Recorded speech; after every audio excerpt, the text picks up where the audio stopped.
everyone, welcome back to Melissa's Kitchen Table. Today I have a small unboxing for you, and we are going to be making keto, copycat keto, Cheez-Its, however you want to call it. I made some of these last night, and I'm going to give just a couple of suggestions that I have found. But first, let's go ahead and do our unboxing. They sent me these, and I will leave a link down below so you guys can check them out if you want.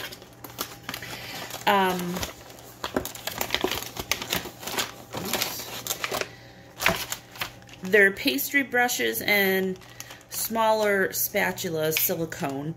And I already washed these because I did use them for this last night as well. And you get 4 of these, which are really nice. You can see they're a little wet. But yeah, you get 4 of these and 2 of these. And I like that they are pretty sturdy. These are nice to get into like mayonnaise jars, any kind of small jar. I use it a lot for tomato paste. That's what I like that for. And of course, who doesn't love a silicone brush? Everyone needs a pastry brush, right? Alright, so I'm going to use that. I have a cookie sheet or cooking sheet, whatever it's called. I already have one sprayed. I'm going to be using 3 kinds of sliced cheese. You can use whatever you want. I have an Italian 3 cheese, which is provolone, parmesan, romano. I have some pepper jack and some sharp cheddar. And with the sharp cheddar, I'm also going to be doing buffalo style. And I have to say, that ended up being my favorite. They were delicious. Alright, let me grab a knife. Alright. So, these do spread out a little bit because they melt. So, you just want to be conscious of that. So, just be a little bit careful. We're going to do 2 cheddar. I'm going to do 1 pepper jack. I'm not sure how many I'll be able to fit on this tray. Oh, I hate when I break the cheese. I don't know how many I'll be able to fit on the tray. Of course, you could do more than 1 tray at once. Now, my oven is preheated to 250 degrees. And I don't know if it's this way for all convectional ovens or not. But I couldn't get the convectional part to go down that low. I had to use the regular bake setting. Yours, if you have one, it might be very different. I'm not sure. Okay. So just take the cheese, cut them in half. Now, in one of the videos I watched, they tell you to take a straw and cut the middle out. I did that last night, and let me tell you, it all just melted back together. So to me it was useless. Maybe I'm doing it wrong. I don't know. And if you want to cut them smaller, you could cut them smaller. But they're really good. Alright. So for these regular ones, I'm just going to place them on the cookie sheet.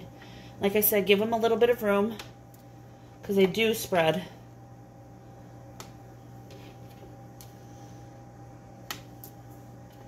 Okay, so you can see I have them on here, like that.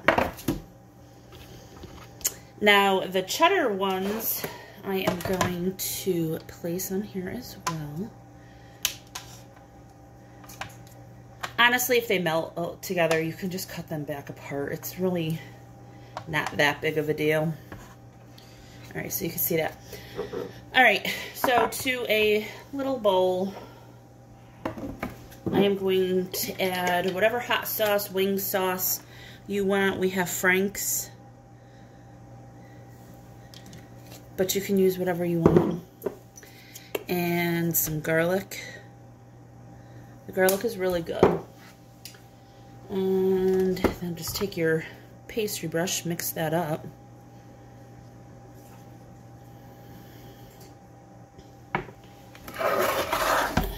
Put that on your crackers. well, your cheese slices for now, that you're going to turn into crackers.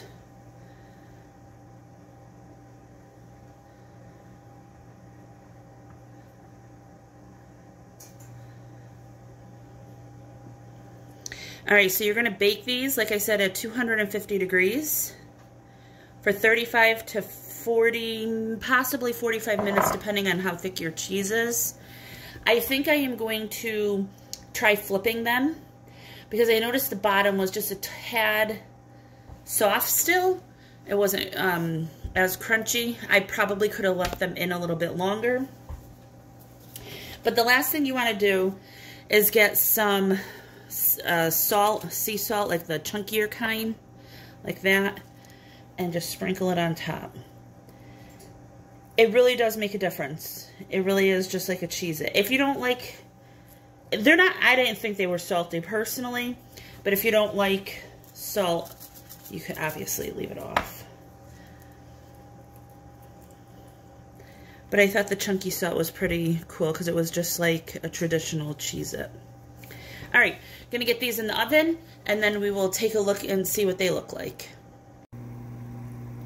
Okay, so this is what they look like when they come out, and you could definitely tell they're hot. Right now, they're super pliable. So if you wanted to make like a really big bowl where you could put like a salad or something in, you can drape it over something while it's still hot.